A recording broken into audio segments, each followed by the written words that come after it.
Avant de vous faire vivre cette aventure, nous vous invitons à venir avec nous à la découverte de ces lieux désormais solitaires et silencieux, où tout a véritablement commencé. Nous sommes sur la rive turque du détroit des Dardanelles. Voici la plaine de Troie, où se déroulèrent il y a quelque 3000 ans les combats fabuleux que nous raconte Homère.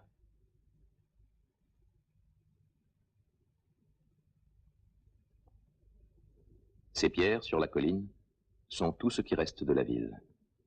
Si l'on visite ces ruines, on découvre les traces de 9 cités successivement édifiées l'une sur l'autre. La première, à peine décelable dans les couches inférieures des fouilles, n'était guère qu'un village néolithique. L'avant-dernière fut une grande forteresse de l'époque mycénienne aux solides murailles. Celle que chanta Homère est la dernière. Elle était splendide et heureuse, avant d'être anéantie par les Achéens aux environs de l'an 1200 avant Jésus-Christ. Pourquoi fut-elle détruite? Si l'on en croit la tradition, pour une femme, Hélène, épouse de Ménélas, enlevée par le Troyen Paris. Il y eut probablement de toute autre raison, mais le temps les a perdus. Troie ne devait plus renaître. Le vent ensevelit ses vestiges sous le sable, et l'on en vint à douter qu'elle eût jamais existé.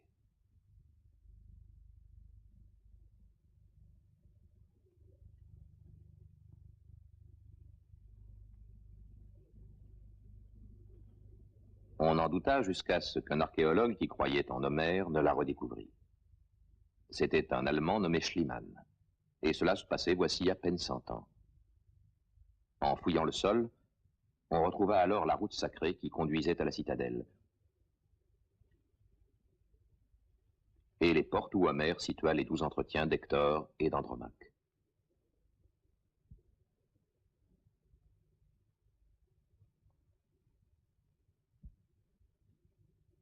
Aujourd'hui, le visiteur peut à nouveau imaginer ce qui se passa il y a si longtemps sur les rives du Scamandre.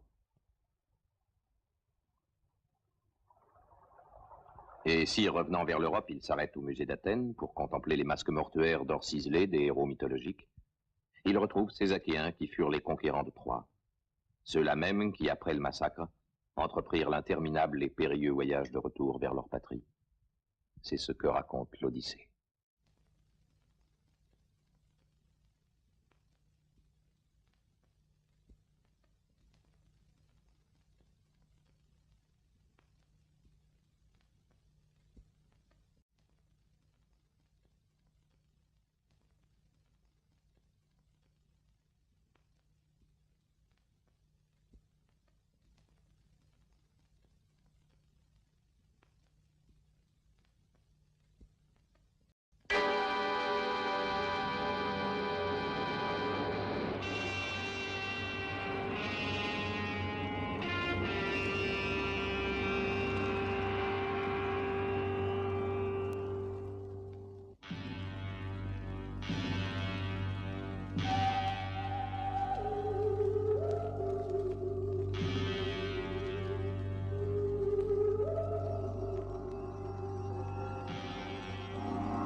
Écoutez les mortels donner la faute aux dieux. Ils disent que de nous viennent tous leurs malheurs, alors que par leur folie ils aggravent les maux que le destin, déjà, leur avait assignés. Ô notre père Zeus, fils du sage Cronos, mon cœur est déchiré de voir ainsi Ulysse souffrir 1000 tourments. Est-ce que son triste sort à ce point indiffère? Ne fut-il pas un temps où par ses sacrifices sur la plaine de Troie, il avait ta faveur? Oh ma fille Athéna, comment aurais-je pu l'oublier cet Ulysse qui de par son esprit l'emporte, et de beaucoup, sur les autres mortels. Non, c'est Poséidon qui s'acharne à venger le Cyclope, son fils, le divin Polyphème aveuglé par Ulysse. Et sans le mettre à mort, il le tient éloigné de son île natale. Mais si nous tous ici décidons du retour de ce sage en Ithaque, Poséidon devra étouffer sa colère et subir notre avis, quoi qu'il puisse en penser. Si c'est la volonté des dieux qu'Ulysse en sa maison revienne, j'irai à Ithaque pour infuser la force en l'âme de son fils. Sur ces mots, Athéna, fille de Zeus, descend du sommet de l'Olympe et vient en Ithaque, où se trouve la maison d'Ulysse. Elle prend une apparence humaine, ainsi que le font le plus souvent les dieux, pour se montrer aux hommes. Elle se présente sous les traits de Mintès, le doge de Taphos.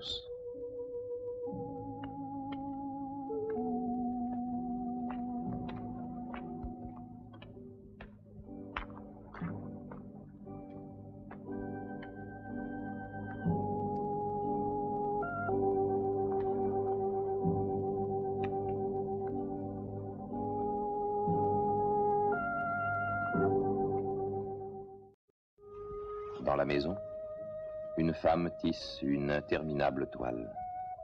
C'est Pénélope, la fidèle épouse d'Ulysse. Elle quitte rarement ce lieu qui fut sa chambre nuptiale, consacrant toutes ses pensées au souvenir de son mari, disparu depuis 20 ans.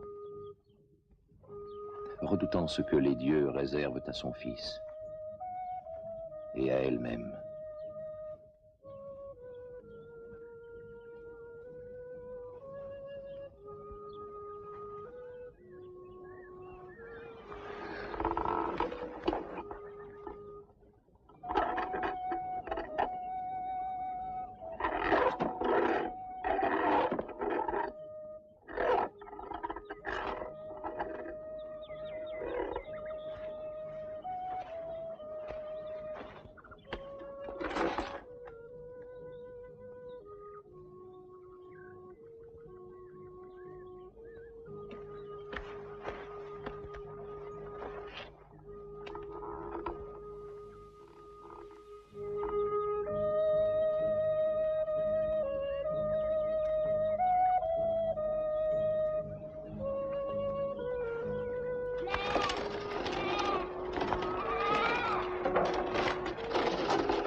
Sois le bienvenu, étranger. Je te salue. Viens, entre. Ma maison est la tienne.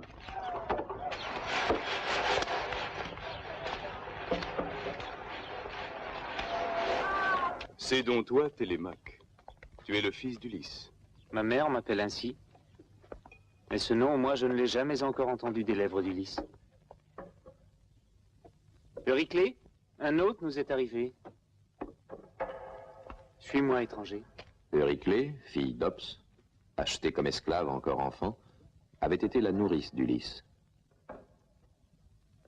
Télémaque l'appelait grand-mère. Pénélope, un étranger vient d'arriver. Télémaque l'a accueilli. Peut-être apporte-t-il des nouvelles d'Ulysse. Ne conserve pas trop d'espoir. Prends garde, Pénélope. Le monde est rempli de vagabonds qui voyagent sous de faux noms, inventent de belles histoires pour s'attirer la confiance des naïfs. Il fera comme les autres, comme tous ceux qui t'ont donné d'Ulysse les nouvelles que tu espérais.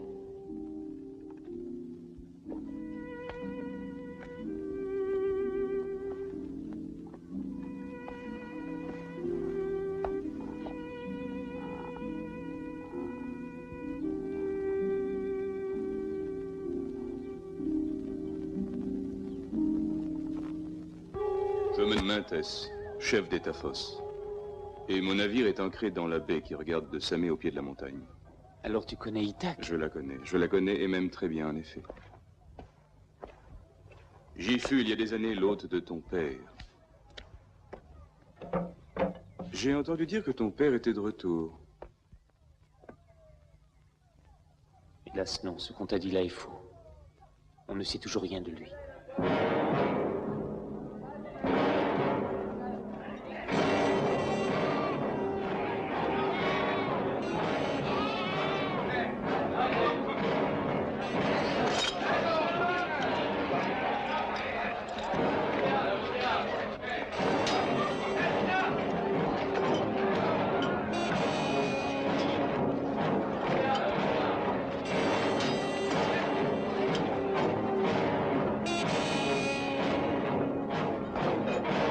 Qui sont tous ces gens-là? Ils déposent leurs armes au seuil du palais, mais se conduisent en maîtres. De plus, je vois qu'ils t'ignorent. Peut-être est-ce parce que moi-même les néglige.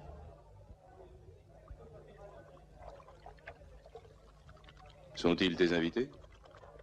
Invités. Il en fut nombre dans cette maison alors qu'elle était respectée du temps de mon père.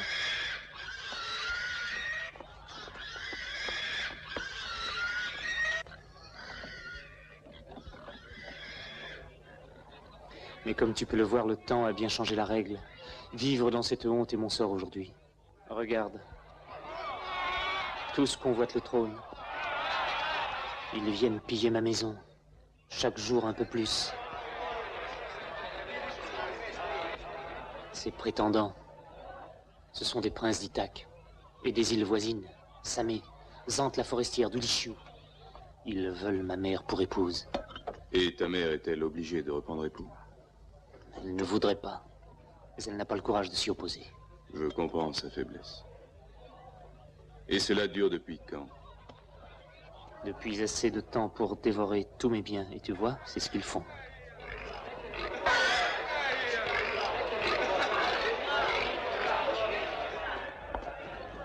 Aujourd'hui encore, ils prendront un veau, égorgeront des animaux. Aujourd'hui, ils saliront la maison et en feront une porcherie.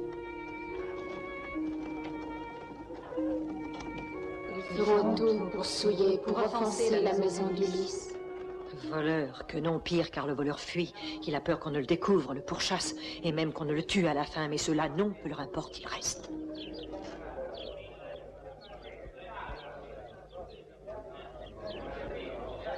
Il y faudrait ton père. Mon père? Oui, qu'Ulysse à l'improviste se dresse au milieu du festin. Casque au front, bouclier, arc à la main. Quelles noces amères auraient ses prétendants? Non, étranger. Jamais il ne reviendra en sa maison. Je le crains. Le destin d'Ulysse est aux mains des dieux. Mais toi, entends-moi bien, écoute mon conseil. Va chercher la nouvelle. Et si de voix formelle tu apprends qu'il est mort, alors tu dresseras le marbre funéraire sur le rivage. Et puis tu donneras ta mère à un époux. Mais si d'une autre voix tu sais qu'il est vivant, Télémaque, je ne suis pas devin. Mais je sens en mon cœur qu'il en sera ainsi. Mais je dois partir, l'équipage m'attend.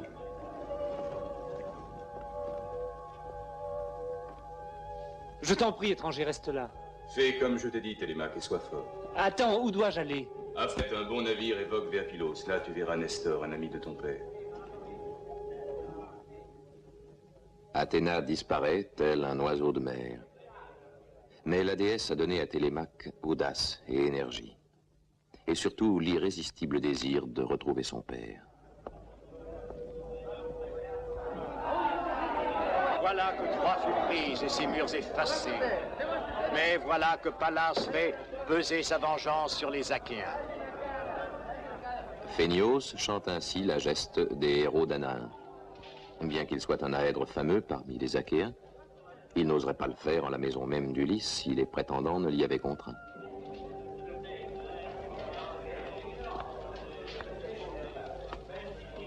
Pourquoi t'arrêtes-tu, Phémios? Est-ce parce que la reine est venue parmi nous? Pourquoi toujours chanter la funeste aventure? Mais à nous, elle plaît, Phémios. Pourtant, si tu le veux, prends un autre argument. Par exemple, l'amour. Mais que reproches-tu à Phémios, ma mère? Il nous donne récit du malheur des guerriers à leur retour de Troie. N'est-ce point arrivé? Et puis, tu sais bien que cela divertit fort nos hôtes en ce palais. Pourquoi es-tu ici? Où est cet étranger? Que veut-il? Porte-t-il des nouvelles? Mais quelles nouvelles attends-tu?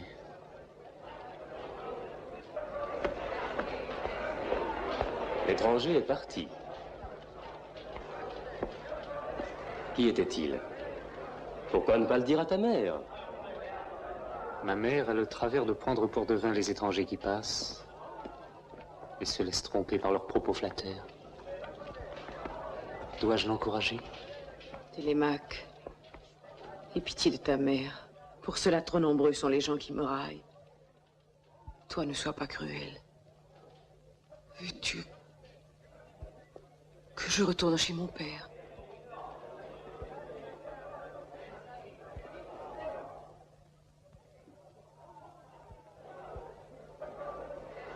Est-ce là le chemin que te dicte ton cœur?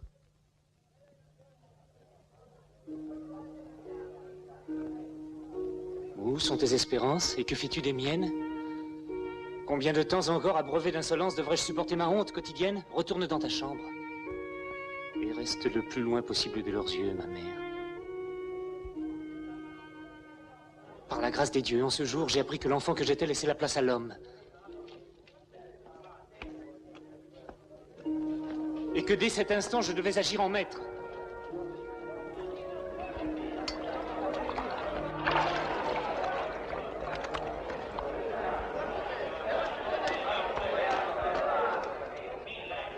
Écoutez-moi tous, prétendants de ma mère. Je convoque le peuple demain en assemblée. Et compte vous y voir.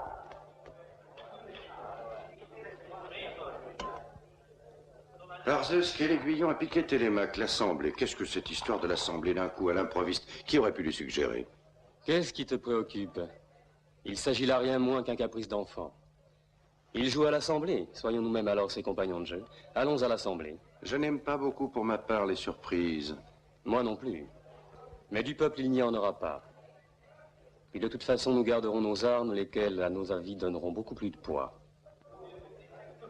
Phémios. Phémios. Continue.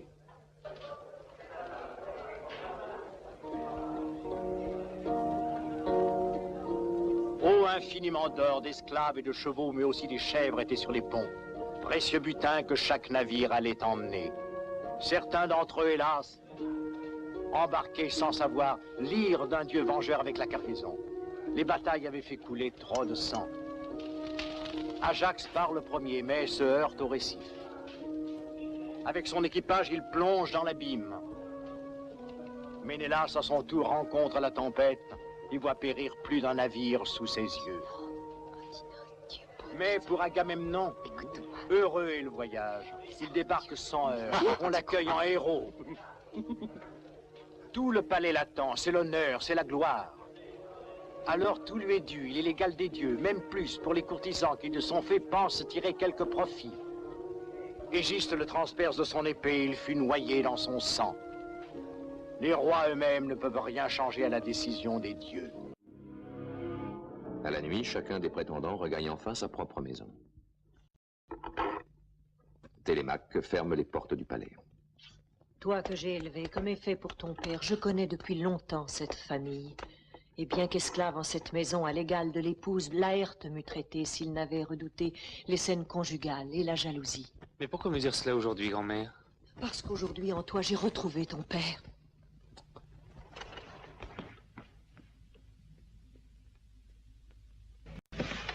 À 20 ans que l'Assemblée n'a pas été convoquée en Ithaque. Et l'appel de Télémaque surprend les Achéens. Égyptios prend le premier la parole. Il est l'un des citoyens les plus influents de la ville. Il a appris qu'un étranger s'est présenté au palais et a parlé à Télémaque. Est-ce là le motif de la convocation? Peut-être a-t-il apporté quelques nouvelles sur l'armée disparue. Quoi qu'il en soit, nous sommes prêts à t'écouter. Télémaque veut nous dire des choses très graves, que nous ne devons pas ignorer. Qu'on lui donne le sceptre. Désormais, c'est un homme.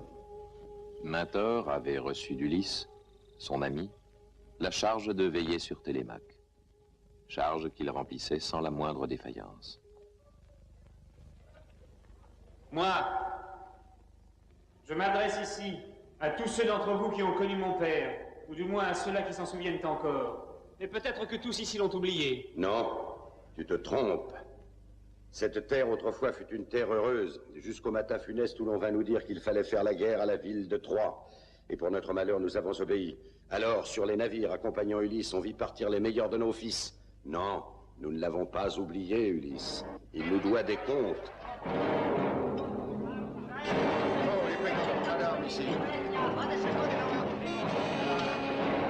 Arrêtez! Arrêtez, Franche! Vous ne pouvez porter les armes en l'Assemblée. Vous violez la liberté du peuple et la maison du roi. Mais de quel roi parles-tu? Voilà 20 ans, menteur, qu'on nous en a privés.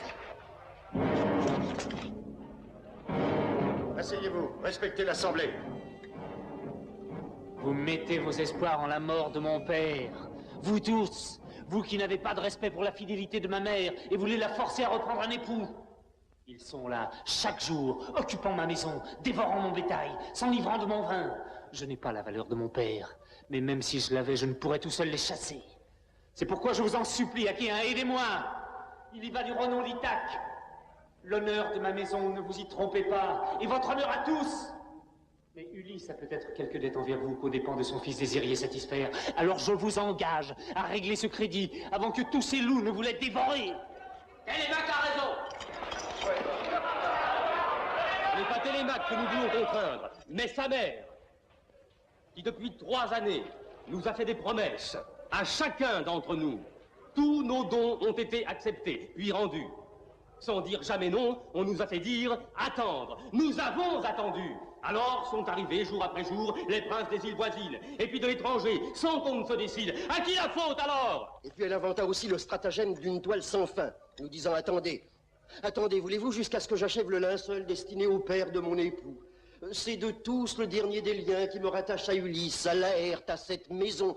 Je ne voudrais pas que les femmes achéennes aient à me juger mal, me voyant retourner chez Icare, mon père, avant que d'accomplir cet ultime devoir. Nous avons respecté ce désir, mais voilà plus d'un an que la chose fut dite.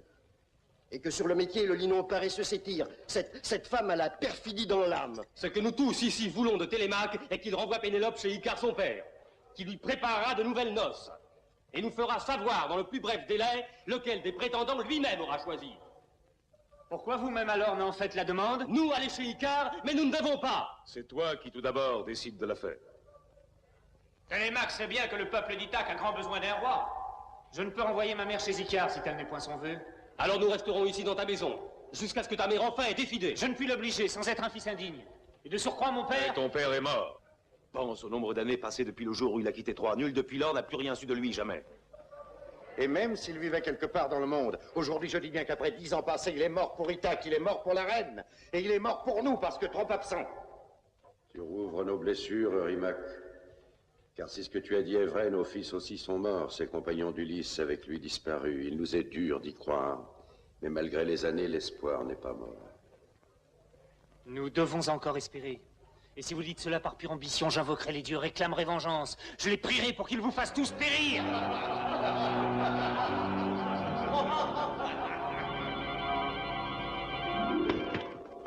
Voilà que tout arrive. Oui, tout ce que j'avais pu lire et découvrir, moi, dans les entrailles du taureau, lors du départ d'Ulysse. Je sais qu'après un retour viendra un massacre. Je dis que la 20e année sera de joie, mais aussi de ténèbres. Oh, c'est assez de sottises à prédire à tes fils. Mes prophéties à moi valent 100 fois les tiennes. Va, retourne chez toi. Eurymaque! Et vous tous, prétendants de ma mère, je ne vous prierai plus. Je vous demande une seule chose. Donnez-moi un bateau et quelques compagnons. Je partirai à la recherche de mon père. Si j'apprends qu'il est encore vivant, j'attendrai encore une année. Si je sais qu'il est mort, je dresserai ici la pierre tumulaire. Je renverrai ma mère chez Icare pour qu'il lui donne un mari. Écoutez-moi, peuple d'Ithaque. Je ne m'en prendrai pas aux princes prétendants qui usent avec arrogance de leurs privilèges. C'est leur tête qu'ils jouent si Ulysse revient. Mais je m'en prends à vous, les autres gens du peuple, qui restez là silencieux, sans un mot pour blâmer. Vous qui êtes nombreux. Aussi nombreux soient-ils, nous possédons les armes suffisantes à décourager le désir belliqueux de quiconque. Oui, même de ton père. Oui, Ulysse lui-même. Et je vous assure, moi, que Pénélope n'aurait pas à se réjouir pour son retour s'il voulait se dresser contre nous. Car nous le tuerions comme un chien. Dissolvons, citoyens, l'inutile assemblée. Tous vite, sortez. Que chacun d'entre vous retourne à son ouvrage. Tous dehors.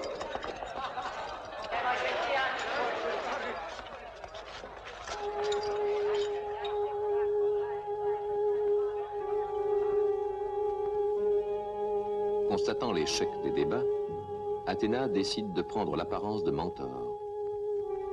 Il y a de nombreux navires dans les ports d'Ithaque, pense-t-elle. Je vais choisir le meilleur pour Télémaque.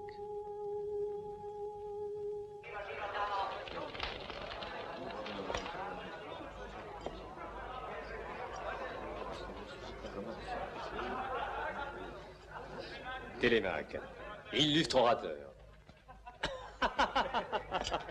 Viens donc boire avec nous, tu verras. On te le donnera, ton navire. Et ainsi tu pourras partir à la recherche de ton père. Ce voyage, je le ferai. Et même sans vos navires. Télémaque, serait-ce que vraiment tu souhaites notre mort? Vas-tu nous jeter à tes chiens au retour du voyage? Non, mais il se rendra en épi à acheter du poison pour mettre en notre vin. Mais songe à la fatigue que tu nous donnerais à partager tes biens si tu nous revenais du voyage. Pas ta maison, bien sûr, puisqu'elle appartiendrait à celui d'entre nous que choisirait ta mère.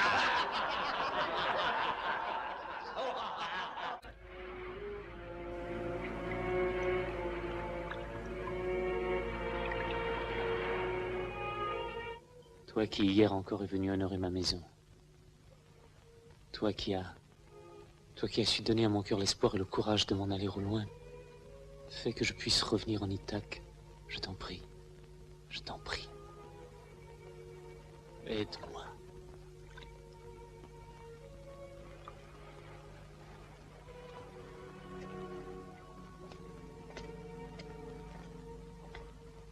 Que fais-tu ici? J'attends un navire. Un navire? Pourquoi? Bien sûr. Tu crois aussi que je suis un enfant. Je vais partir en voyage. Je dois aller à Pylos, chez Nestor. Lui aussi était à Troie. Si quelqu'un peut savoir quelque chose, ce sera lui, certainement. Ulysse est mort, mon fils. Qu'irais-tu chercher là? Et pense bien que si vraiment tu t'en allais, quelque embûche mortelle t'attendrait au retour. Reste ici, Télémaque, et défends ta maison. Ce serait un grand malheur que toi aussi tu te perdes comme Ulysse. Tu n'en diras rien à personne. Jure-le. Même pas à ta mère? Même pas à elle. À moins que par trop elle ne s'inquiète. Je ne voudrais pas que les larmes fanent sa beauté.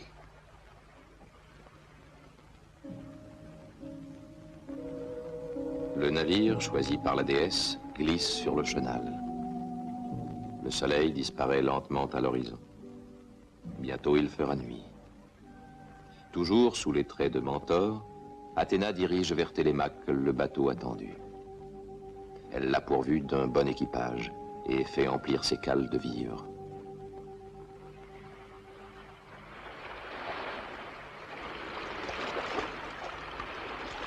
Le vent gonfle la voile.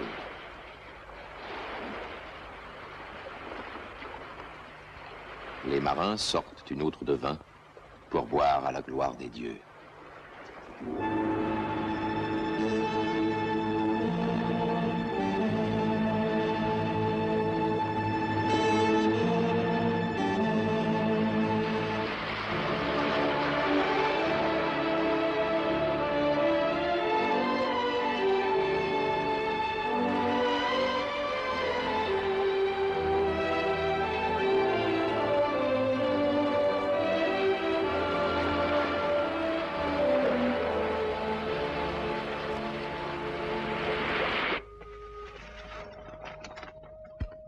Dans le palais, cependant, comme chaque nuit depuis 20 ans, Pénélope est revenue au métier pour défaire la toile qu'elle a tissée durant le jour. Aidez-moi.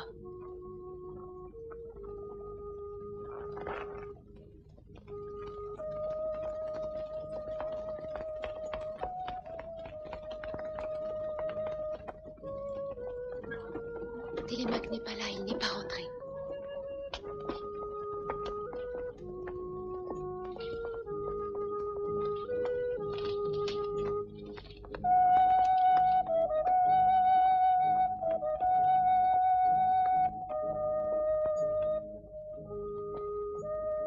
Pénélope avait élevé Mélanthios comme sa propre fille. Hélas, elle n'était pas payée en retour, car Mélanthios était ami d'Antinos.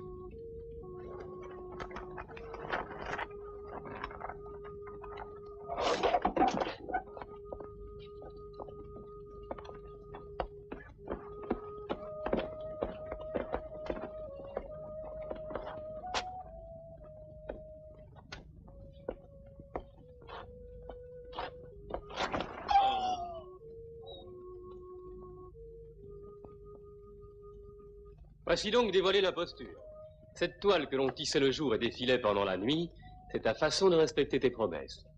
Elle a fait une toile, là, plus que suffisante pour le corps de Laerte. Me voici découverte et bien obligée à présent d'achever cette toile. Comment pourrais-je ensuite éviter le mariage? Quelle ruse trouver? Le soleil montait de la mer calme, faisant resplendir de son or le firmament des dieux et la terre des hommes. Le vaisseau arrive en vue de Pylos, patrie de Nestor, le plus âgé des vainqueurs de Troie. Plus heureux qu'Ulysse, Nestor avait pu depuis longtemps regagner son pays natal.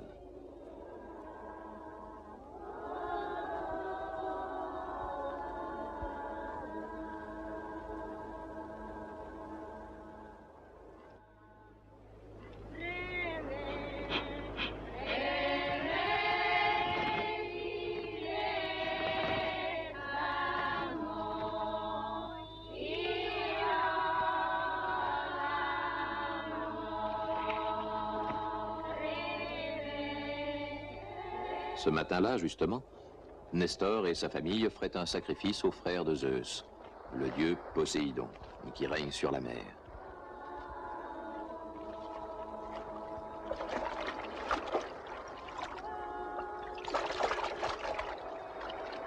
Nestor achevait les préparatifs.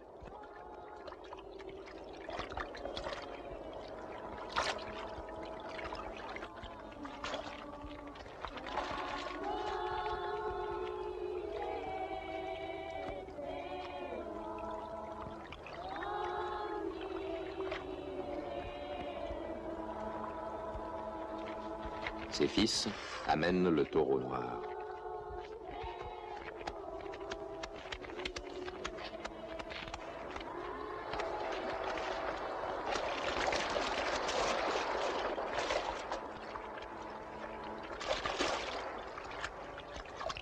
Thrasymède apporte une hache affilée.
Les sombres jours passés sous les remparts de Troie.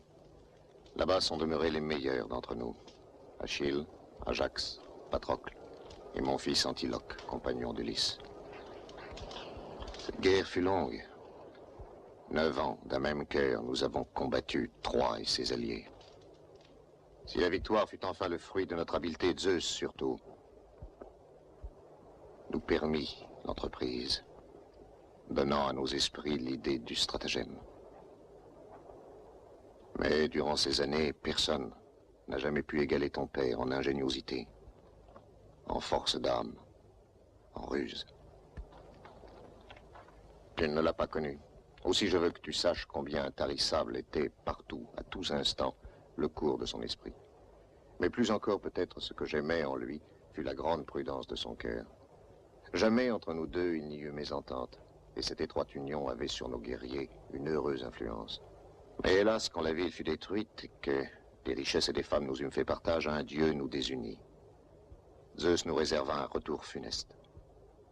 Parce que dans la victoire, nous n'avions pas su être raisonnables ni justes. Parmi nous, il sema la discorde. D'aucuns, tel Ménélas, prêchaient un prompt retour, alors qu'Agamemnon, entre autres, voulait prendre le temps de préparer pour la fille de Zeus un sacrifice afin d'apaiser son courroux. C'était faire bien peu de cas des immortels. Après 1000 palabres, Tous ceux de Ménélas partirent et la flotte d'Agamemnon resta échouée sur la plage. Puis ce fut Ténédos. Dans un sacrifice, nous demandions le chemin du retour. Mais la colère de Zeus restait toujours la même. Longtemps après, nous arrivâmes à Lesbos et sans avoir eu trop de pertes à subir. Une querelle éclata, de dire entre qui. Je ne m'en souviens pas. Mais je sais qu'après ce nouveau coup, une peur atroce s'était emparée de nous tous. Nous ne savions plus alors que faire pour fléchir la rigueur des dieux. Diomède et moi, nous nous enfuîmes au plus tôt, mettant cap sur le bais. Quelques brises divines alors nous ramena.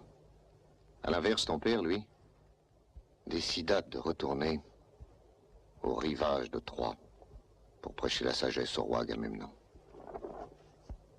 Et nul depuis lors, jamais, n'a plus rien su de lui. Voilà un de mes fils que tu ne connais pas encore. Salut le fils d'Ulysse, Télémaque.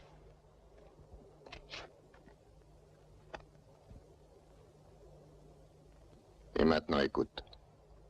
Les raisons qui t'ont poussé à ce voyage sont louables.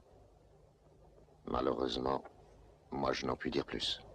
Mais je connais quelqu'un peut-être qui pourrait en savoir davantage sur le sort de ton père. Ménélas qui de tous est rentré le dernier. Il voyagea longtemps, connu de lointains rivages où ton père peut-être était déjà passé. Va donc trouver ce sage. Mes fils te conduiront. Vous pouvez, si tu veux, partir demain à l'aube.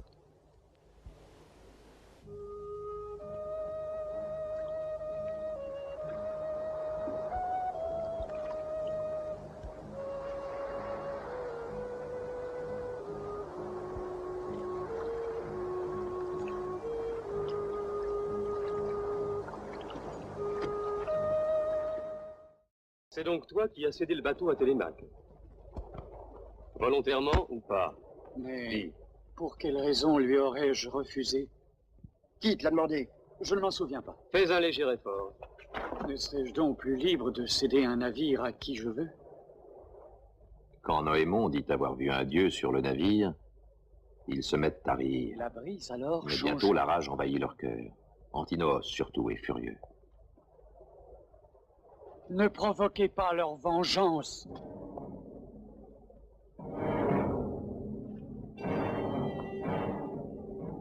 Je le lui ai donné de grand cœur, ce navire. Et nombreux furent ceux qui, avec lui, voulaient partir. Fasse les dieux qu'il nous retrouve Ulysse, que l'on soit délivré de tous ces arrogants.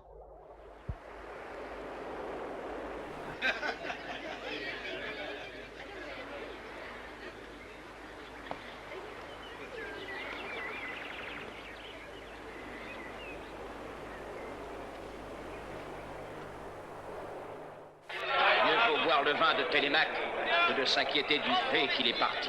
Je bois à son naufrage. Vraiment, ce nourrisson est un bel insolent. S'il n'en tenait qu'à moi depuis longtemps, il serait retourné au royaume des ombres. Combien sont partis avec lui? Et pour le navire, qui sont ceux qui l'ont aidé? Ah, nous aurions dû le supprimer avant l'Assemblée, mais voilà. Vous ne pouvez pas imaginer que Télémaque... Mais pourquoi pensez-vous tous que Télémaque puisse devenir dangereux? Qu'en savons-nous? Un jour peut-être. D'accord, il s'en est allé sur le continent, mais nous savons fort bien que personne ne voudra là-bas se dresser contre nous. Un navire et nous attendrons son retour entre Ithaque et Samé. Alors Télémaque, je pense, ne reverra pas sa maison.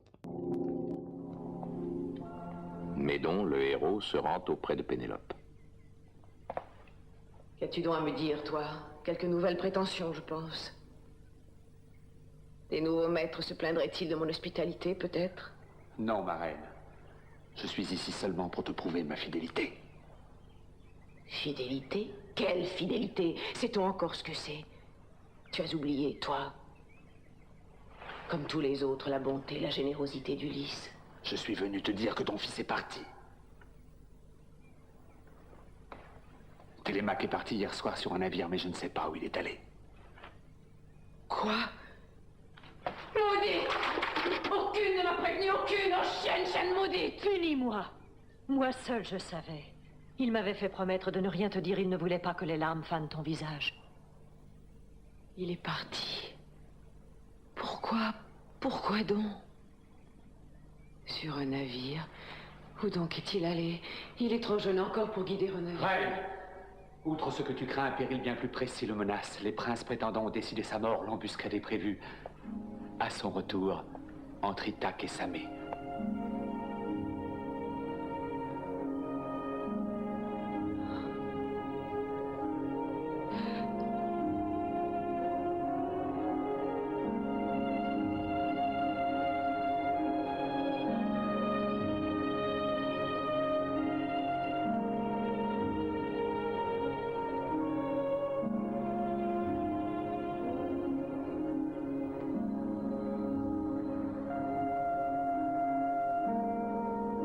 Pourquoi est-il parti? D'abord le père, puis le fils.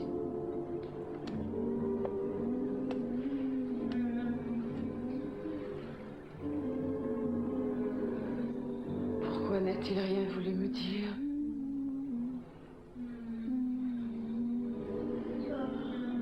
Pourquoi est-il parti enfin? Pourquoi?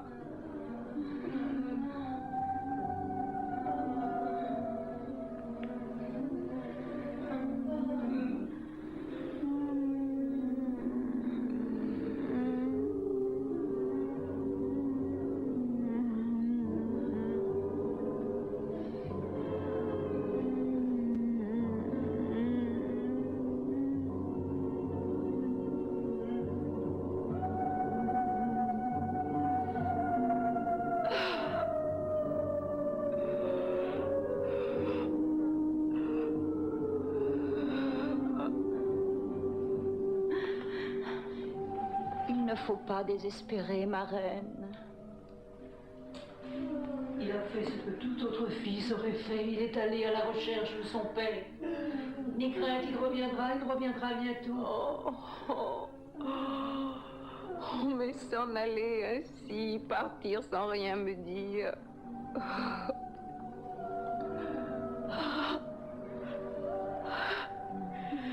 Non, il ne devait pas ainsi me laisser seule. Je voudrais qu'il ne fût jamais né.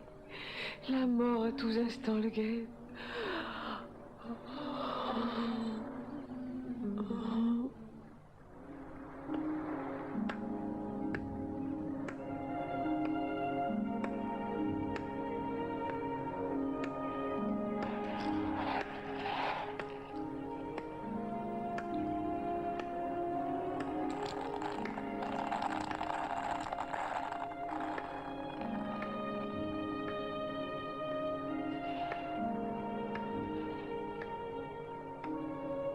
Toi, fille de Zeus. Toi, fille de Zeus. Athéna. Écoute. Sauve mon fils. Sauve mon enfant. Sauve son enfant. Sauve son enfant. Sauve son enfant. Sauve mon enfant. Sauve-le. Sauve mon enfant. Sauve mon enfant. Sauve son enfant.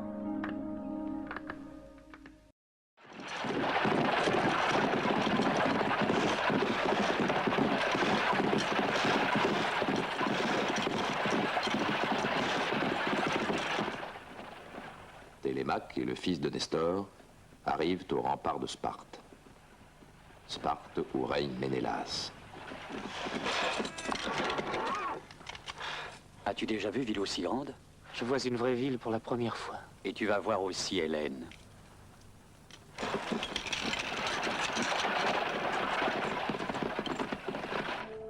Hélène les accueille. Hélène pour qui tous les princes de la terre avaient rivalisé. Pour qui Ménélas, entre tous, avait été choisi. Hélène, fille de Léda, engendrée par Zeus. Hélène, la funeste. Quelle nouvelle de Pylos nous apportes-tu?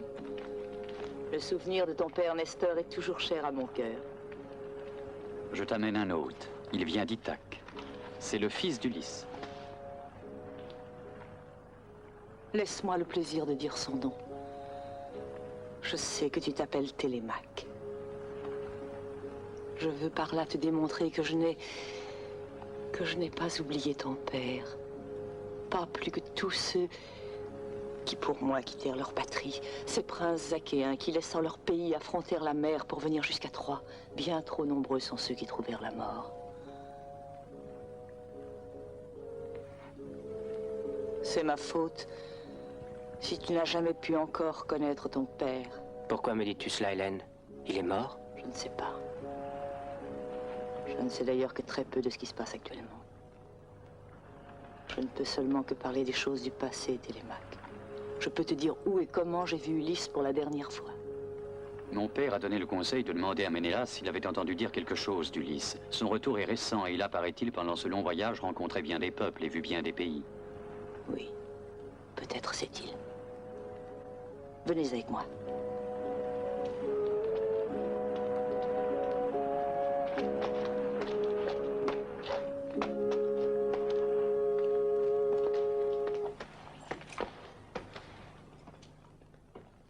Hanté de sombres pensées, Ménélas faisait préparer son masque funéraire. Comme Ulysse, il avait erré longtemps sur la mer avant de retrouver sa terre natale. 8 années de péril et d'incertitude avaient consumé sa jeunesse. En outre, la disparition d'Ulysse lui paraissait un funeste présage quant au sort de tous les princes achéens.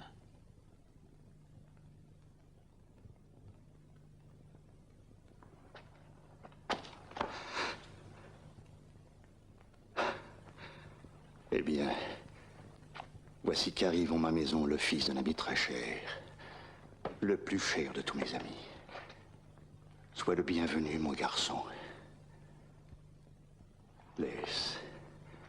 Laisse-moi te regarder encore. Le fils d'Ulysse. Il a besoin de toi, Ménélas. Le sage Nestor lui a conseillé de venir jusqu'à toi pour avoir des nouvelles de son père. Il est toujours de bons conseils, le sage Nestor. Ah, combien j'aurais voulu l'honorer, ton père. Je lui aurais donné une ville aussi grande que celle-ci. Je l'aurais enlevé à Ithaque et nous aurions vécu ensemble le restant des années que les dieux accordent à chacun de nous. Mais le destin en a décidé autrement. Cependant, il est inutile de parler de ces choses qui n'ont pas pu être. La maison de Télémaque est maintenant envahie par des gens qui le volent et le menacent. J'ai été informé de tout ce qui se passe à Ithaque. Mais toi, mon garçon, pourquoi le tolères-tu? Le peuple est-il contre toi? Ou contre ta mère? J'ai essayé de soulever le peuple, mais ils veulent un roi, pas un enfant. Voilà pourquoi je ne peux rien. N'importe qui dès maintenant est en mesure de s'emparer du trône, car ma mère ne peut résister seule. Personne ne peut l'aider. Il faudrait qu'Ulysse revienne.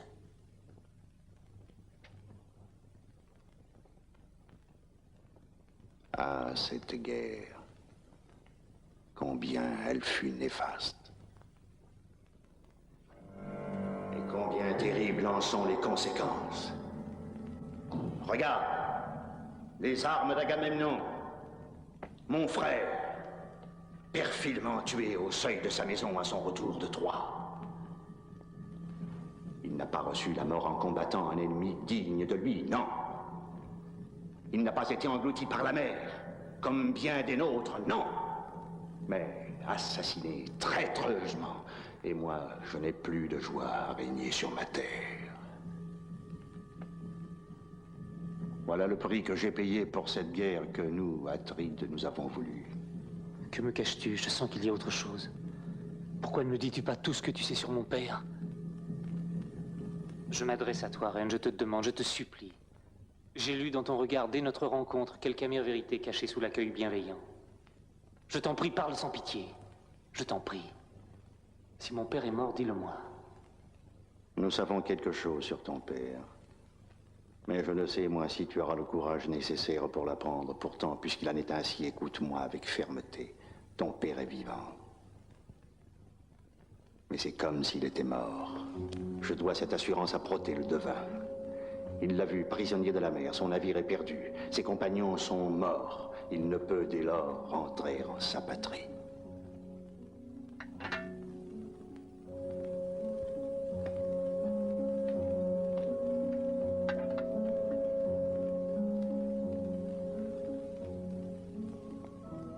À ce moment, Hélène verse dans le vin qu'il s'apprête à boire une drogue divine qui possède le pouvoir de calmer la douleur et la colère, apportant l'oubli des peines et des tourments.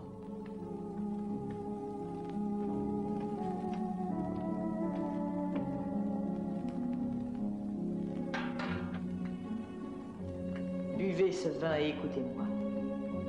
Je vais vous conter des choses anciennes qui pourront peut-être aider à comprendre ce qui s'est passé.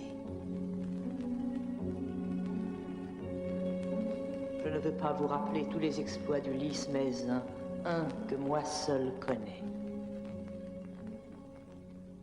Alors Hélène dit: C'était la dernière année. La dernière de Troie.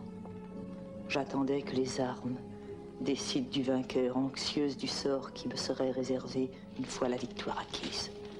J'étais dans le temple d'Apollon, où Cassandre offrait un sacrifice aux dieux afin qu'il nous soit pitoyable. Oh, Apollon, toi qui de tous les dieux restes le seul ami de cette ville malheureuse, dis-moi ce que tu sais.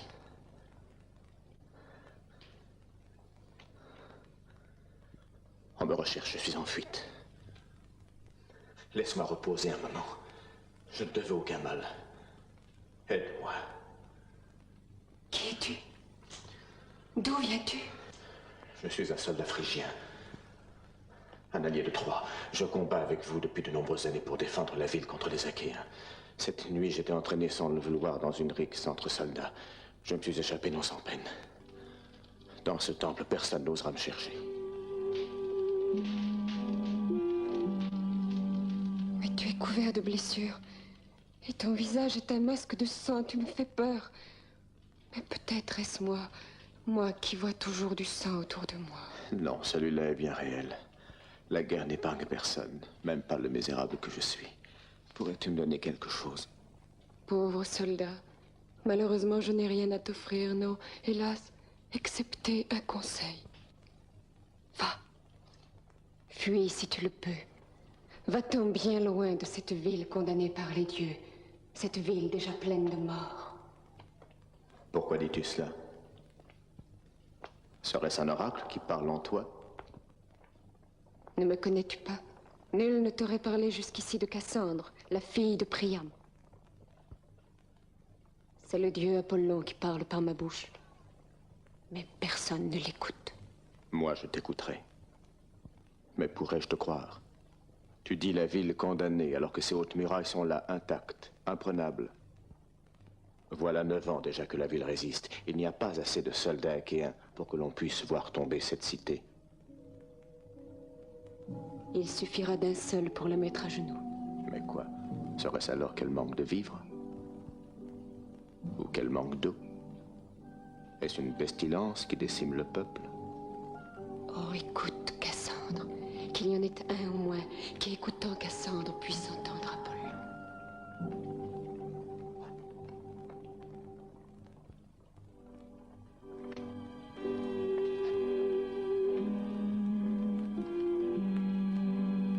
Arrête, étranger.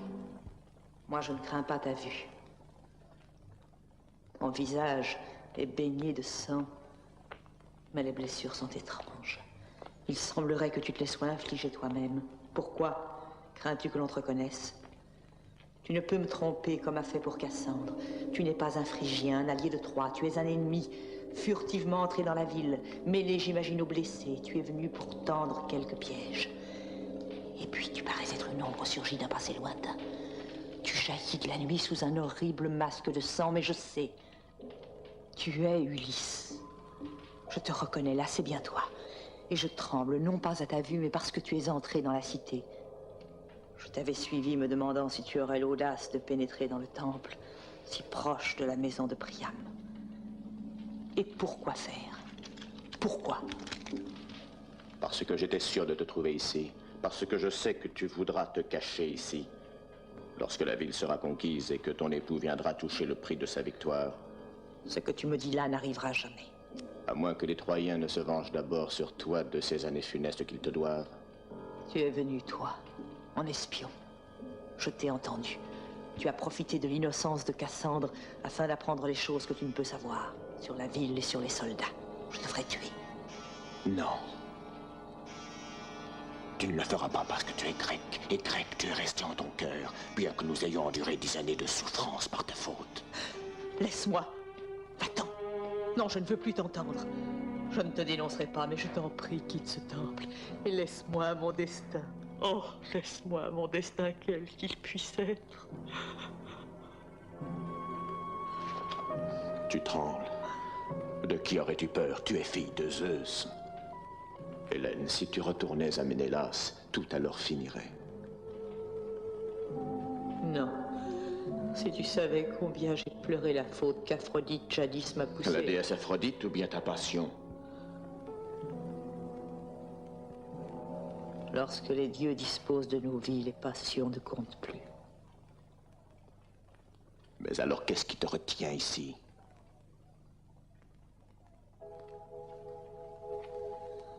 Vois-tu, il est quelqu'un à la cité de Troie qui crut et croit toujours que le destin d'Hélène est digne de pitié. C'est le maître de cette maison, Priam. Priam qui, par ma faute, a vu mourir ses fils. Il a perdu Hector.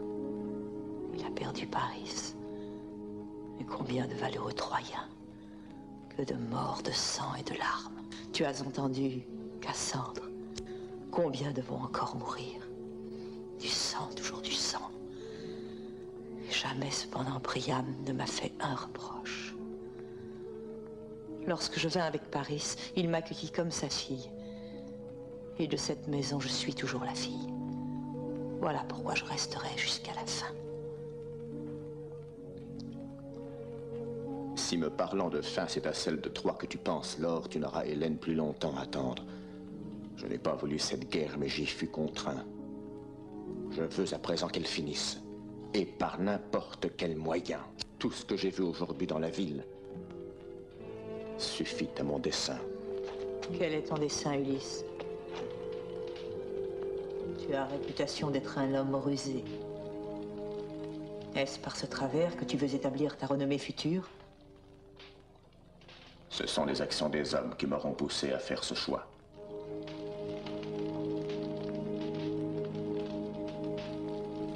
Si je dois en subir la rigueur, je le ferai avec courage.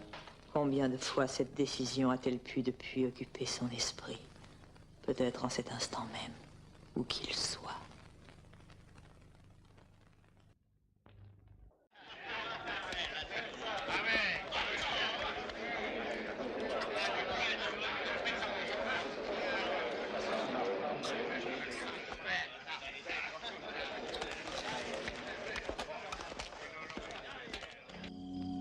Retirée dans sa chambre, loin des bruits du festin, Pénélope s'inquiète pour Télémaque. Quand bien même les dieux le protégeraient tout au long de sa route, comment pourra-t-il affronter les prétendants à son retour?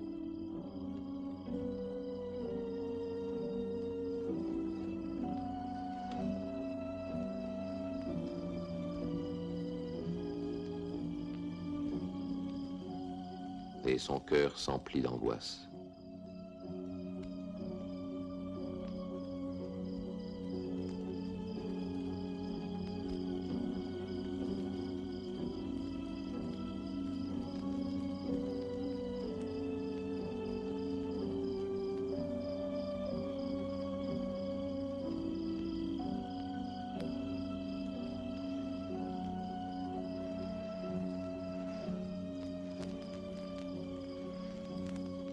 Elle finit pourtant par trouver le sommeil.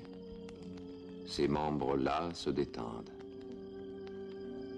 C'est le moment que choisit Athéna pour apparaître sous la forme d'Iphtimée, sœur de Pénélope.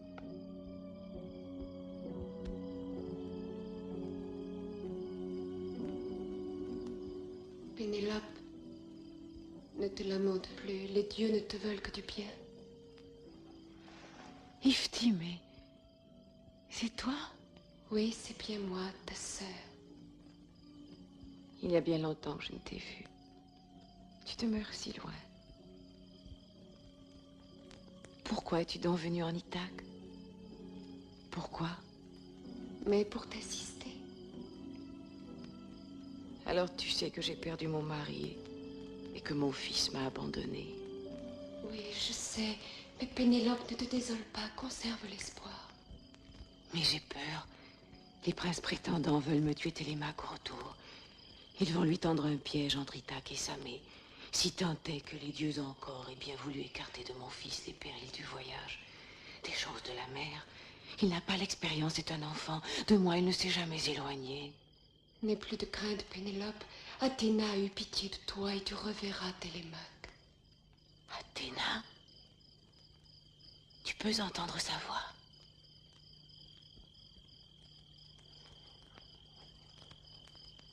Mais alors dis-moi, Ulysse, où est Ulysse?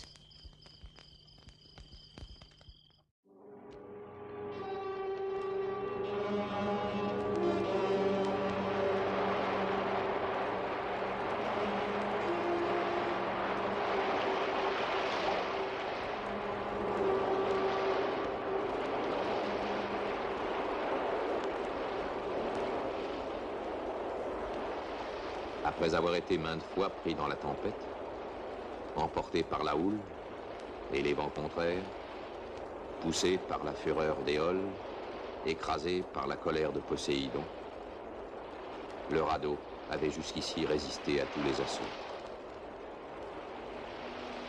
Ulysse conservait l'espoir au fond du cœur.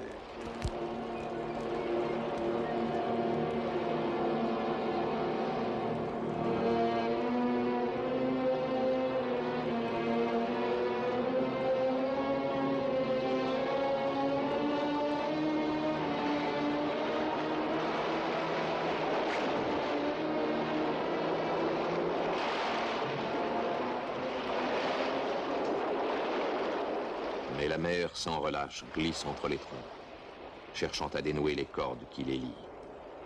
Inlassablement, Ulysse les resserre. Parfois, la voile pend, inerte. Parfois, elle vibre et tend le mât à le rompre. Le vent, comme à plaisir, contrarie toutes les manœuvres. C'est une lutte sans fin, la nuit comme le jour. Mais chaque fois, le souvenir d'Ithaque redonne courage à Ulysse, qui veut à toute force retrouver Pénélope et connaître ce fils qu'il n'a jamais vu.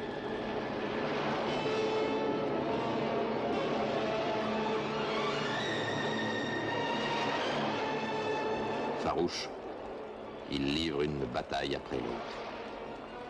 Mais chaque fois, il se demande combien de temps pourrais-je encore résister? Combien de fois devrais-je subir cette lente agonie?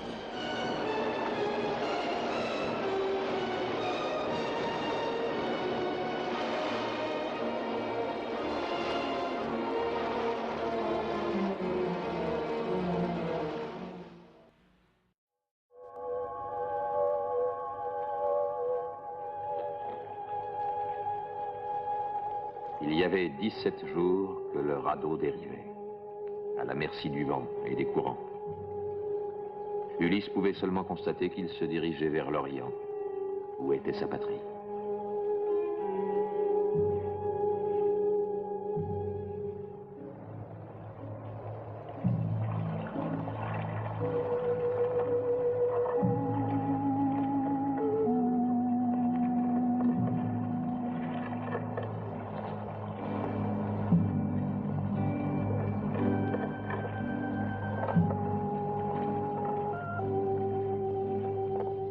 Les premiers jours, il n'avait guère souffert que de la solitude.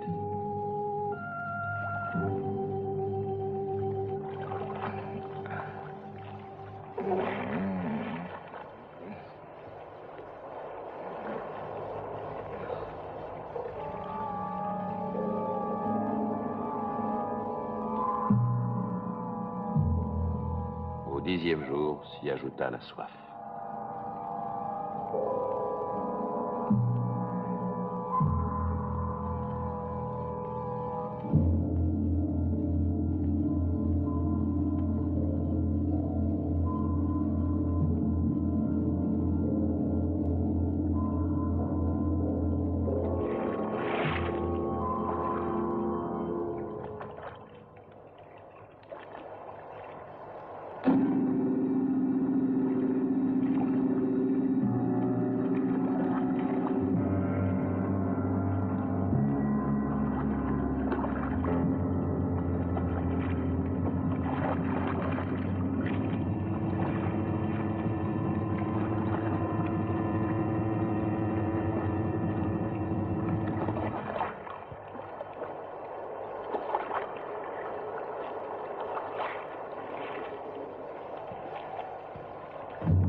brûlure du soleil, il craignit de perdre la raison.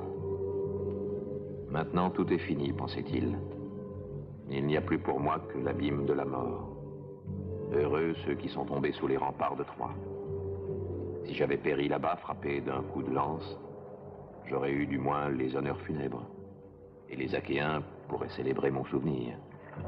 Alors que personne, jamais, ne connaîtra ma fin lamentable.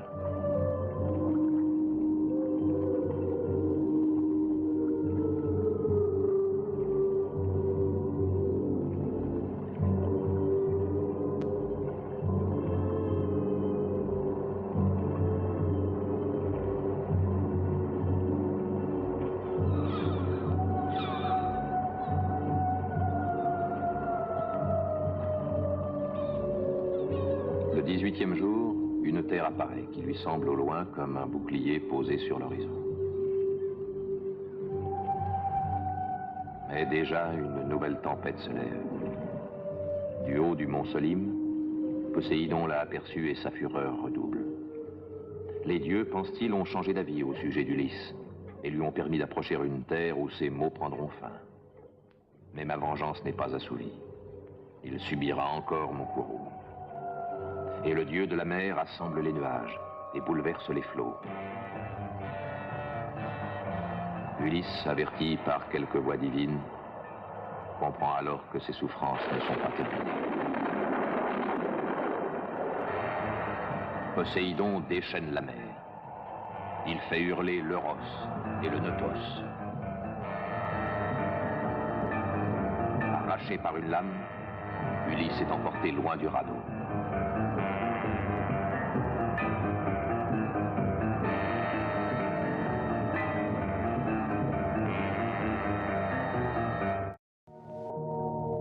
Athéna coupe la route au vent. Elle apaise les flots et permet à Ulysse d'atteindre la côte.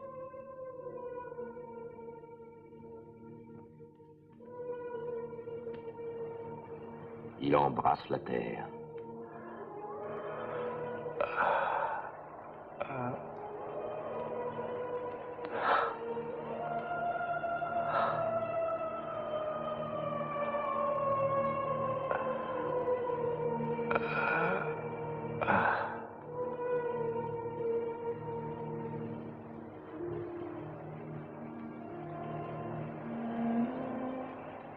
S'adressant au fleuve, il dit « J'arrive à toi, Seigneur, fuyant la mer.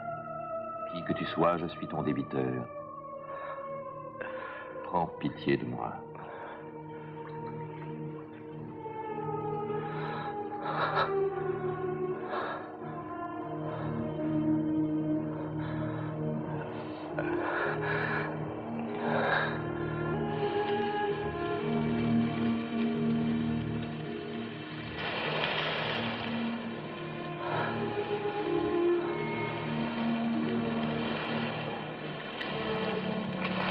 Et comme on cache des braises sous la cendre pour conserver le feu, Ulysse se recouvre de feuilles.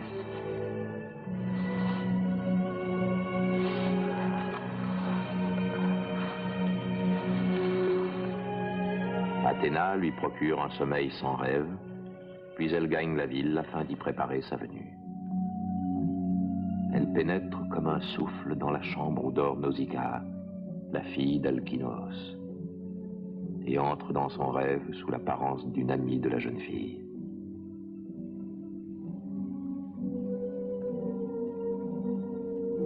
Nausicaa, ta mère t'aurait-elle fait une négligence au point que tu puisses laisser ainsi le linge abandonné? Pense que tes noces approchent. Il faut que tu sois belle, que tes vêtements et ceux des gens du cortège soient éclatants. Beaucoup de jeunes phéaciens désirent t'avoir pour femme. Dans peu de temps, tu te marieras. Il faut aller au fleuve dès l'aurore. Je t'accompagnerai et t'aiderai afin que cette tâche s'accomplisse plus vite. Tu feras apprêter les mules et la voiture dès le réveil. La route, tu le sais, est longue et la journée sera rude.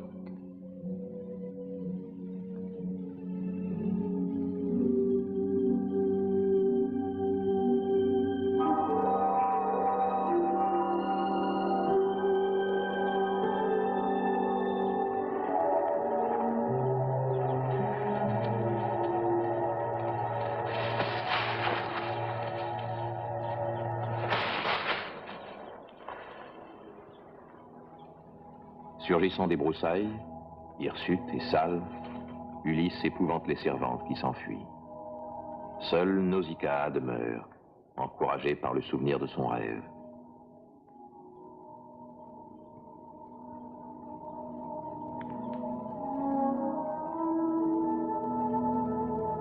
Ulysse ne sait que faire.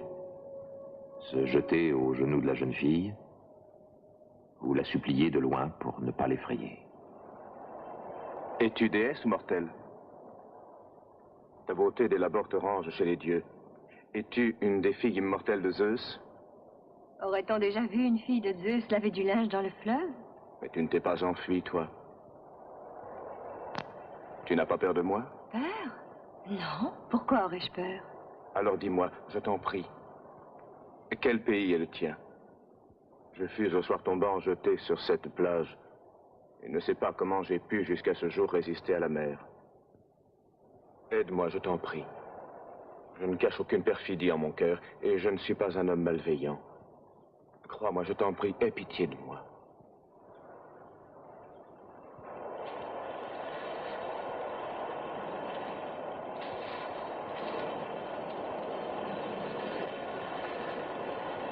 Lave-toi et habille-toi, mes servantes t'aideront. Après s'être lavé et habillé, Ulysse continue à se tenir à l'écart sur la plage. Ce n'est pas contre la volonté des dieux que cet homme a pu venir jusqu'à nous, se dit Nausicaa, et son aspect même ressemble à celui des immortels. Oh, si cela lui plaisait de rester et de vivre parmi nous. 3 fois bienheureux ton père et ta mère, 3 fois bienheureux tes frères. Mais bien plus encore celui qui un jour te conduira dans sa maison.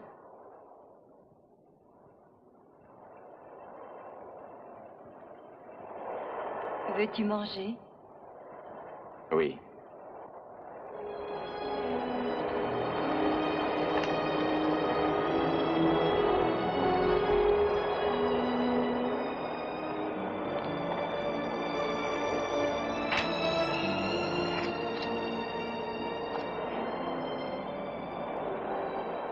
Mon nom est Nausicaa. Comment t'appelles-tu?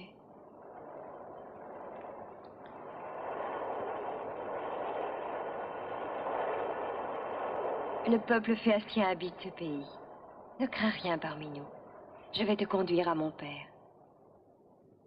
Et qui est ton père? Alkinos, roi de ce peuple. Te défies-tu de moi? Non.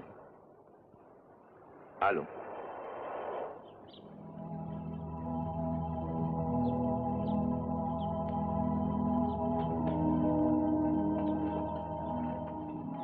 Tu devras d'ici peu arrêter de nous suivre.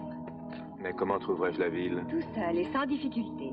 Comprends-moi, je ne veux pas que l'on puisse dire « Regarde cet étranger conduit par Nausicaa ». Que veut-elle faire de ce bel inconnu? Certains penseraient peut-être bien qu'elle veut l'épouser et diraient surtout que je suis allée au fleuve pour te rencontrer.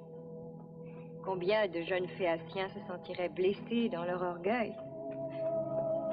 Dis-moi, pourrais-tu toi-même leur donner tort? Que penserais-tu d'une jeune fille en compagnie d'un étranger avant ses noces?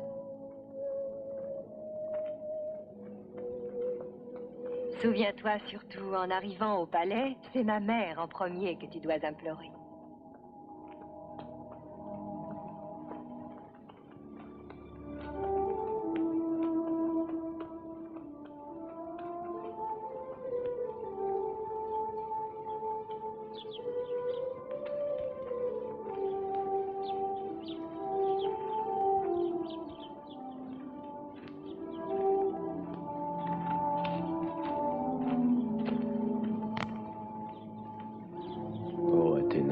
Fille de Zeus, toi qui longtemps me protégeas, me fus sourde pourtant aux cris de ma détresse, lorsque Poséidon me tenait sous le joug. Daigne m'entendre enfin, et fais qu'Alkinos me reçoive en ami.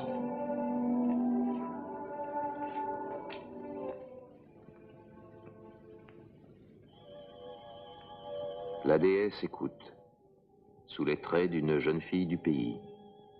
Mais craignant la colère de Poséidon, elle se contente de murmurer, sans se laisser voir. Va sans t'inquiéter. Je guide ton chemin. Ne regarde et surtout ne pose à personne la moindre question avant d'arriver au palais. Te voici arrivé. C'est le palais du roi. Des Phéaciens t'y attendent, car tu as été vu, Ulysse, par beaucoup.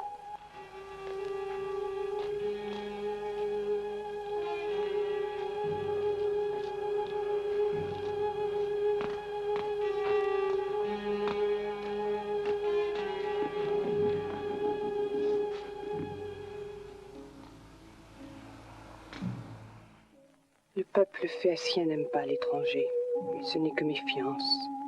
Il voit aucune haine, à toi de les séduire. Tu auras à subir de nombreuses questions, on te regardera souvent avec surprise. Demeure courageux, conserve ton audace. Un homme audacieux peut toujours surmonter les obstacles en tout lieu, même inconnus de lui.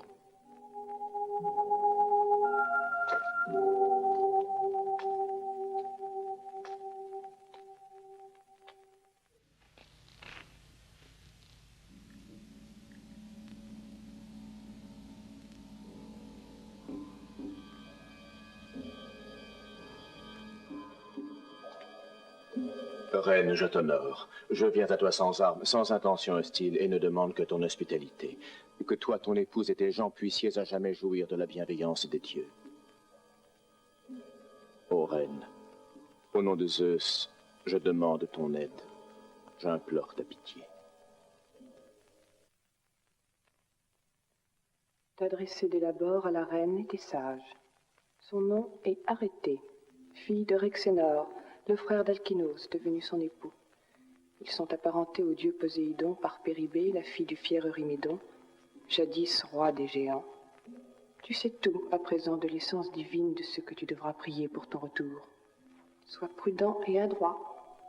En Arrêté, tu peux avoir pleine confiance.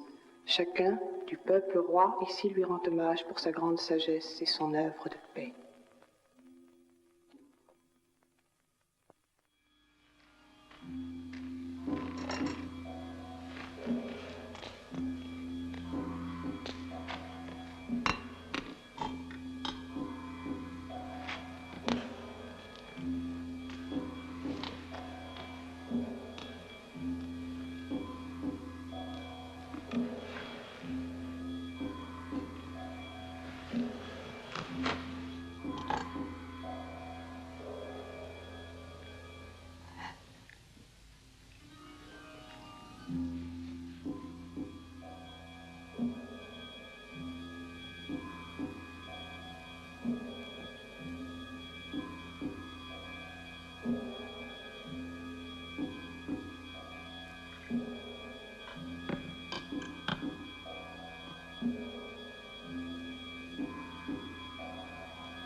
Ulysse est à jeun depuis de nombreux jours.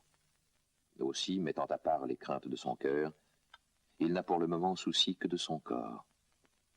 Et bien qu'il lui déplaise de boire et de manger alors que chacun le regarde, il comprend qu'il lui faut bien se livrer à la curiosité de ses hôtes s'il veut que ceux-ci mesurent sa détresse et apprécient combien il a besoin de leur secours.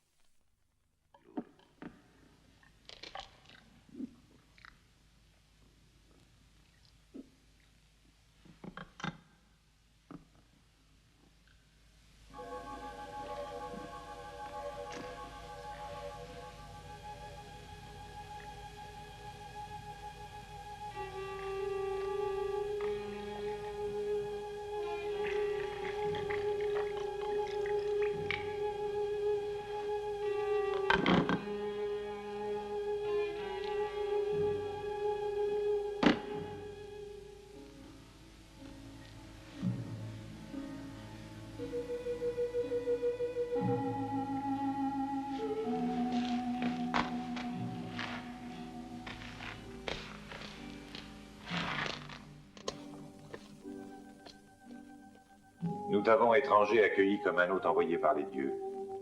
Voudrais-tu à présent nous dire qui tu es, d'où tu viens et comment tu es arrivé jusqu'ici? Je suis simple navigateur, mon pays est lointain. Nombre d'événements et de mésaventures m'ont amené jusqu'à toi. J'entends bien, mais tu ne nous as pas encore dit ton nom. Le nom d'un naufragé. Mais qu'importe le nom de l'homme qui n'a plus de patrie ni de bien. Quel nom voulez-vous que j'aie? Je devine en son cœur dignité et noblesse. Tu es seul, as-tu dit? Oui, reine. Et où as-tu abordé la côte? Hier au couchant sur la plage, près des bouches du fleuve. Mais ton navire et tes compagnons? Je n'ai plus de compagnons ni de navire depuis longtemps. Et tu naviguais tout seul sur cette mer? C'est bien cela. Mais comment? Sur un radeau. 18 jours de voyage. Mais je n'avais plus d'eau, plus de vivres, plus rien. Tout était consommé. J'avais perdu l'espoir quand je vis votre terre. Mais d'où viens-tu donc, étranger? Il y a 8 ans, les vents et les courants marins poussèrent mon navire vers l'Occident, où il n'existe nulle terre habitée. Une tempête le brisa sur les récifs de l'île de Gigi et dispersa les restes. Tous mes compagnons ont péri. Moi, je fus recueilli par une déesse qui a pour nom Calypso. Si je suis encore vivant, c'est grâce aux soins qu'elle me prodigua. Seulement une fois rétablie, malgré mes prières, elle ne voulut plus me laisser partir. Puis, il y aura 20 jours, pour quelques raisons obscures, elle me dit d'aller et me donna les moyens de construire un radeau. Tu es un naufragé, c'est ce que tu as dit. Tu es venu sans guide au palais et la tunique que tu portes appartient à l'un de mes fils. Qui te l'a donnée?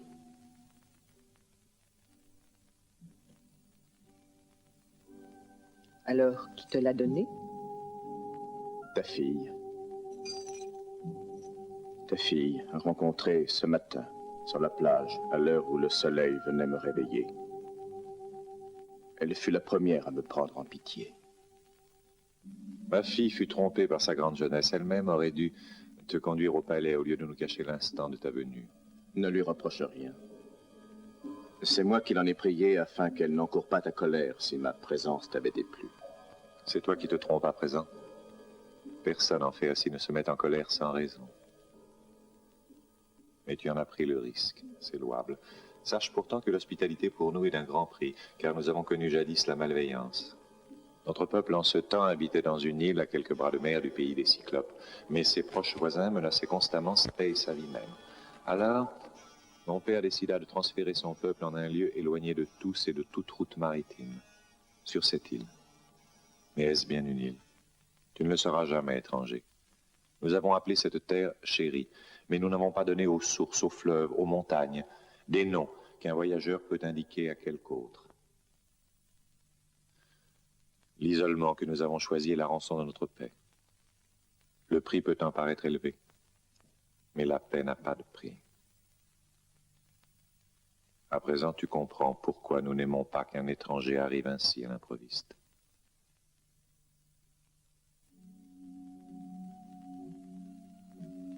Père, cela s'est fait à cause d'un rêve. Non, ne dis rien. Ton père a raison. Comment un rêve? Tel un souffle d'air est entré dans ma chambre une indéfinissable présence. Et puis tout près de mon lit, j'ai entendu la voix de mon amie, la fille de Dinas, le grand armateur. Elle disait, Nausicaa, serais-tu négligente au point de laisser ton linge en cet état? Nous partirons dès demain matin et nous le laverons dans le fleuve. Et alors ce matin, je suis allée au fleuve. C'est là que j'ai rencontré l'étranger. Mais as-tu déjà rêvé ainsi? Jamais, non.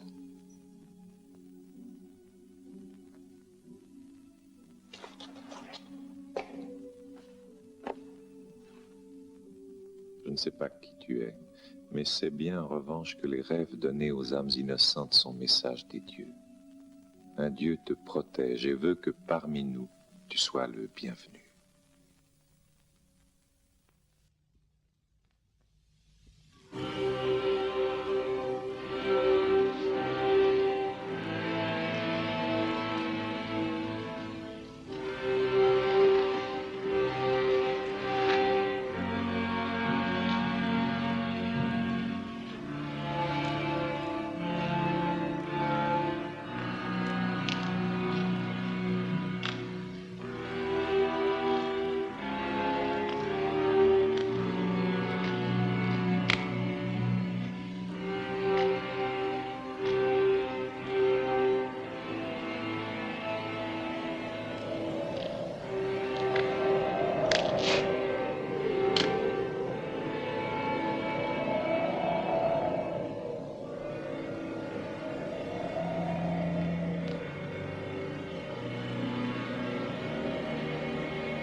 Alkinoos, voyant que son hôte mystérieux ne s'est pas couché, et pensant que l'inquiétude tourmente son esprit, décide alors de donner à Ulysse quelques renseignements sur la Phéacie et sur son peuple.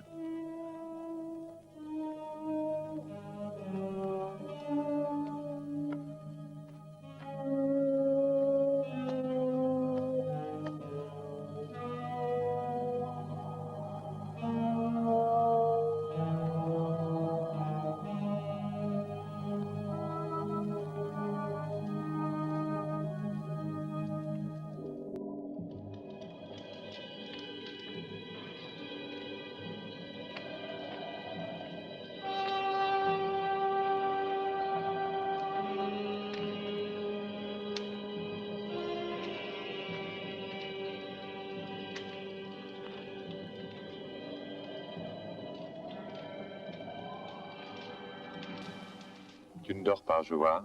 N'es-tu pas fatigué? Te reposer pourtant semblerait sage.